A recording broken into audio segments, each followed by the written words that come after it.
KOENIGSSEE, Germany, USA. Luge will bring its 10 Olympic nominees to this upscale resort in Bavaria, also the home of the International Luge Federation, when the World Cup Tour resumes Saturday and Sunday on arguably the most iconic track in the world. The traditional stop in early January punctuates the end of the 12 days of Christmas, but there will be no presents for athletes at any turn on this difficult track unless they've done their due diligence in advance of the races. The American team, which started the fall campaign with 16 competitors, will end the World Cup circuit in January with a group that will compete at the 2018 Olympic Winter Games in Pyeongchang. The team returned to the ice on Saturday, December 30th and Sunday, December 31st for additional training runs. KOENIGSSEE World Cup race week officially started Tuesday. "I'm very excited to be getting back to racing," said two-time Olympian Jason Terdeman, the back driver with Matt Mortensen. Together they comprise USA Luge's top doubles team. "The holiday break was great. I always love getting to see the family. But the itch for sliding kept coming. The 4 World Cups leading into the Winter Olympic Games, our focus will be on getting our consistency back. We did a lot of equipment testing during the first half and have learned a lot in that process.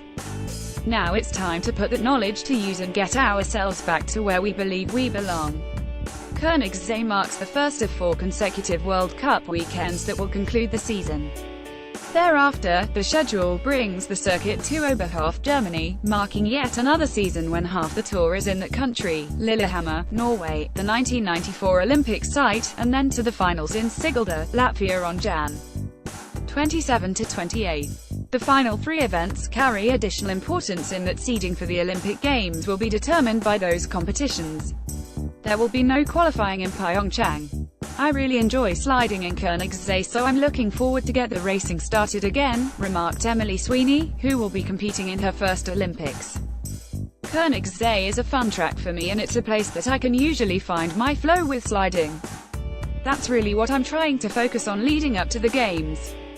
My goals in the next few weeks of sliding are to stay healthy and continue to slide with confidence. If I can do those 2 things, I think I will be in a great spot going into Pyeongchang." Another Olympic newcomer, Taylor Morris, of South Jordan, Utah, raced onto the team at the Lake Placid World Cup, finishing 5th in singles. He then continued the momentum with a career-best bronze medal in the ensuing sprint race. "I'm really excited to be racing in KOENIGSSEE," Morris said. "It's one of my favorite tracks on tour this year and I'm ready to get back into the racing mindset. My goals moving forward are mainly the same as before being selected to the Olympic team. Keep focused on yourself and what is in your control. Put your best self out on the track and have no regrets as we move towards the Olympics in February."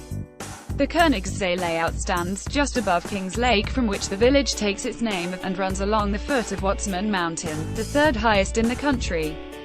It draws some of the sport's largest audiences as locals and visitors alike turn out to support the home team. A number of Germany's stars, namely defending Olympic champions Felix Loch, Natalie Geisenberger and the doubles team of Tobias Wendel and Tobias Arlt, call this their home course. The upper section of the track is highlighted by the tight S-turns, before transitioning into the aptly named bend straightaway. This leads to the 360-degree Kreisel curve. 5 precise turns later bring the sleds to the finish line, where the conditions leading into race days will be the opposite of what many have experienced in the US during the holiday break. The Bavarian forecast will bring intermittent rain and snow to this postcard location, in contrast to the eastern icebox back home. The schedule will present doubles and women on January 6 starting at 5:15 a.m. Eastern, followed by the men and the team relay on January 7 at 4:40 a.m. Their action can be seen live at www.olympicchannel.com.